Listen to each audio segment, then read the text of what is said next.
Hello दोस्तों, नमस्कार। तो आप लोग देख रहे हैं मोहित पावर न्यूज भोजपुरी में आप लोग का स्वागत है। कभी कभी भोजपुरी फिल्म इंडस्ट्री का विवाद इतना ज़्यादा बढ़ जाता है कि चरण सीमा को पार ही कर जाता है। खेसारी लाल यादव ने बीते हुए एक रोज स्टेज शो के दौरान खेपवन सिंह को एक ऐसी बातें बोल दी है कि आप लोग देखकर तंग ही नहीं हैरान ही रह जाएंगे। हमारा घर में रोजो सोहर हो, ऐसे हमारा क्षमता बस सोहर गवावे के। हम चाहिए तो हर 9 महीना पर सोहर गवा दी अपना घर में।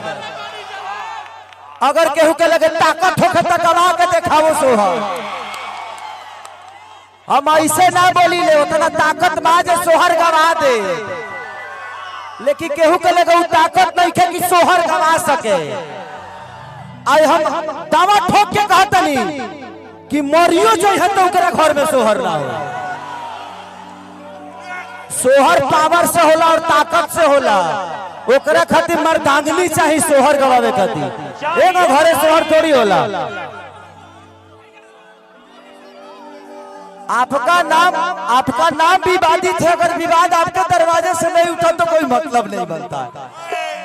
हम अतना ना बोली ले, वो अखिलेश कश्यप के दुआर वाला ऐसे बोल देनी है। वो के है ओकरा बारे में पूछे को तो जी पूछी है। वो ढेर दिन है छात्र में रहल बिया। ओकरा से पूछी है कि विकास सिंह के है। वो खुदे बता जी को पहला हो हमारा पहला कपड़ा लता यही खरीदे थे।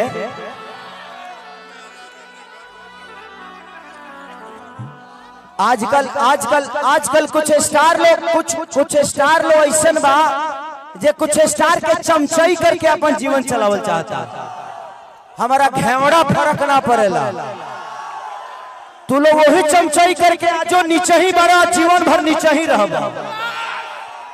खेसारी के चमचई के आगे नहीं खन बढ़ल। हमार आदर्श के हो सकेला तो हमार आदर्श रउआ सबे बानी के हुए स्टार ना। हमारे के बनावे वाला रउआ सबे हई। हमारा अपन लोग बा। हम केहू के स्टार के आदर्श ना मानी ले। केहू स्टार हमार जीवन बनौले ही नहीं। रउआ सबे प्यार के ले बनी। हमार जनता जनार्दन हमके आशीर्वाद देले बा। ऐसे ज्यादा कुछ ना तो काम खत्म। अब जतना अच्छा सुन लो। हम जानता नहीं कि हम यहाँ कुछ बोलने की विवाद भय। अरे कतना लोग सोहर गावता। अरे भाई हमार तो कल दोसरे के द्वार पर सोहर गए। तहरा घरे सोहर भैया होई। अपनो घरे इंसान के क्षमता होके के चाहिए कि अपनो घर पर सोहर होके। खाली दोसरे के घरे सोहर होई। इंसान हाँ अपनो घर पर सोहर करावो अगर क्षमता होके देह में तो। दोसरे के घरे कहिए ले बधाई गई बोलो, अपनो घरे गावलो ठीक बा ना। हम जाना तनी केहू ने केहू चढ़ाइए कल फिर विवाद बा। हम गलत नहीं की कल हकीकत बा। गलत बोलत नहीं। आप दुनिया के दरवाजे पे जाके सोहर बजवा रहे हैं भाई। आपके अंदर वो काबिलियत और क्षमता है तो अपने घर पे भी सोहर गाओ यार। हम आके गाएंगे, कम से कम उस लायक काम कर दो ताकि हम आके गाएं। और द्वार विवादित है बाबा। और रउआ द्वार पर विवाद ना भइल तो फिर कोई नहीं कह सकत। उड़ने वाले तो बिना पंख के भी उड़ जाते हैं और आप ऐसे ही हैं। खेसारी के पास गायकी नहीं थी, शकल नहीं था, पैसे नहीं थे, सपोर्ट नहीं था। उसके बावजूद भी आज पूरी दुनिया में आप सबको प्यार दे रहा है और प्यार पा रहा है। आपको किसी की सपोर्ट की जरूरत नहीं है। अगर आपको करने आता है, आपको दौड़ने आता है तो पूरी दुनिया आप जीत सकते हो। बस इसी हौसले के साथ पूरी दुनिया में उतरना। किसी की सपोर्ट की जरूरत नहीं। ये आदमी 4000 रुपये पे गाना लिखा करता था। 1500 रुपये पे जो आदमी गाना लिखा करता था आज आपके शहर में करोड़ों की जमीन खरीद कर और करोड़ों रुपए का घर बना सकता है, तो आप तो कुछ भी कर सकते हैं। खेसारी के पास साइकिल चढ़ने की औकात नहीं थी, लेकिन उनका राइटर, उनका एक गार्जियन, मैं इनको अपना राइटर नहीं मानता क्योंकि ये ब्राह्मण कुल के आदमी है, और ब्राह्मण कुल, हर वो ब्राह्मण का बेटा मेरे लिए मेरा गुरु होता है, क्योंकि मैं कमलाकांत मिश्रा जी का चेला हूं, और उसी हिसाब से हर ब्राह्मण मेरा गुरु होता है, और मैं इनको अपना गुरु भी मानता हूं। ये मुझे प्यार करते हैं और मैं इनको प्यार करता हूं। एक 1500, आज से 1 साल पहले की बात बोल रहा हूं, जब मैंने इनका गाना गाया था, लहंगा लखनऊ की गोरी तोरी चुनरी बछली कौवा, जान मारे लहंगा ये लखनऊ। ये हाँ भतीजवा के मौसी जिंदाबाद। तो जब मैं उस समय वापसी सिनेमा करने गया था लखनऊ में, स्कॉर्पियो क्लब में, जहां पे मैं आज सिनेमा कर रहा हूं। तो भैया देखिए, मेरे जीवन के सबसे अनमोल रतन, मैं जब बम्बे में गया था ना, तो मेरे लिए विकास भैया ने अपने मेहरारू को घर पे छोड़ दिया था, सिर्फ इसलिए कि मेरा भाई रहेगा मेरे जीवन में। मुंबई में अगर कोई मेरा बाप बना तो सिर्फ विकास भैया और ये मनोज तिवारी जी के पिए हैं, लेकिन प्यार मुझे करते हैं। तो जिंदगी में आप किसी को अपना बना सकते हैं अगर आपके अंदर वो क्षमता है तो। विकास भैया मेरे जीवन के ऐसे वो रिश्ते हैं जिनसे मेरा एक बाप का भी रिश्ता है, एक बीबी का भी रिश्ता है, एक माँ का भी रिश्ता है, एक भाई का भी रिश्ता है, और एक बेटे और पुत्र का भी रिश्ता है, एक बड़े भाई का, सब कुछ।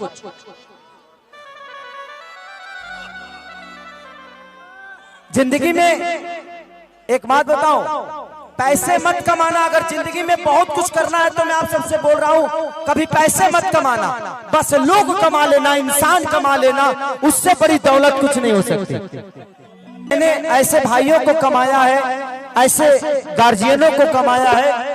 मैं दुनिया का सबसे गरीब इंसान हूं, लेकिन मुझे लगता है कि मैं दुनिया का सबसे अमीर हूं, क्योंकि मेरे पास आप जैसे भाई हैं, आप जैसे लोग हैं, और जब तक आप हैं, ए बाबू तो नचनीय कारण गाएंगे, नचनीय कारण। अरे कि चाहे पिया जवानी हमर जरही रे बैला,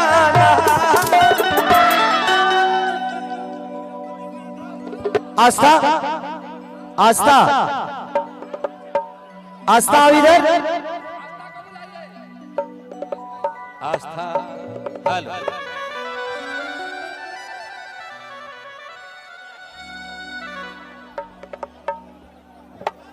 हो गए। अब काल से ये चले गाना 2-3 दिन के हुआ छोड़ी, काल से विवाद चली रे बाबू।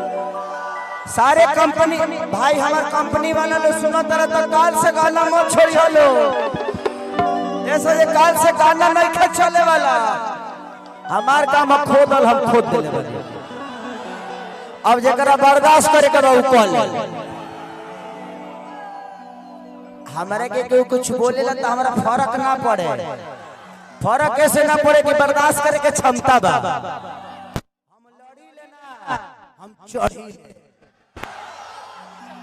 हाँ, अब फिर काल आज ना तो काल फिर कुछ होने से आई तो एलियो से जाई। हम आजो खुश बनिए, कुछ आईबो करी तो खुश से रहो।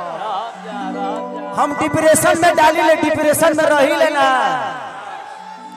जिंदगी में मुझे एक हमेशा खुशी ताकत जानते हैं क्या मिलती है, कि मेरे पास कुछ था नहीं, आज बहुत कुछ है, क्योंकि आप सब है मेरे साथ। हमारा लगे ना गायकी बा, ना आवाज बा, हमारा लगे बहुत कुछ बा। एगो गायकी नहीं खे, सब कुछ बा। केहू लगे गायकी बा, ओकरा बाद बहुत कुछ नहीं खे, काम खत्म। हमार लगे 20 गो बढ़िया चीज बा, केहू लगे एगो बढ़िया बा, तो हम 20 गो से 20 रह।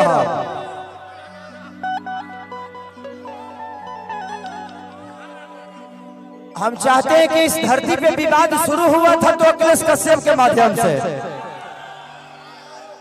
अब विवाद का जड़ अखिलेश कश्यप ही रहे, कोई दूसरा नहीं बन सकता है। अरे कि चाहे पिया जवानी हमारी जराई रे गईला। थोड़ा सा पीछे हाँ जराई रे गईला ना। आप प्रीति हो ना नेपाल वाली, एगो तो आइल धोखा दे के गोइल तेहू है करबे का एगो नचनिए कारा ए राजा। हेलो 1 2 3 4। हेलो दोस्तों, तो नमस्कार। आप लोग देख रहे हैं मोहित पावर न्यूज़ भोजपुरी। वैसे सबसे बड़ी बात यहाँ पर ये होगी कि खेसारी लाल यादव द्वारा इस किए गए उंगली को जवाब पवन सिंह दे पाएंगे कि नहीं। लेकिन भाई लोग यहाँ तक सही था कि खेसारी लाल द्वारा भी कहा गया था कि ये मस्ती मजाक हो रही है। आप लोग को वीडियो कैसा लगा कमेंट बॉक्स में ज़रूर बताएं। अगर चैनल पर नए हो तो चैनल को सब्सक्राइब कर लें और ऐसे ही लेटेस्ट वीडियो देखने के लिए मोहित पावर न्यूज़ भोजपुरी को सब्सक्राइब कर लें और इस वीडियो को ज़्यादा से ज़्यादा शेयर करें ताकि और लोगों तक भी जानकारी मिल जाए।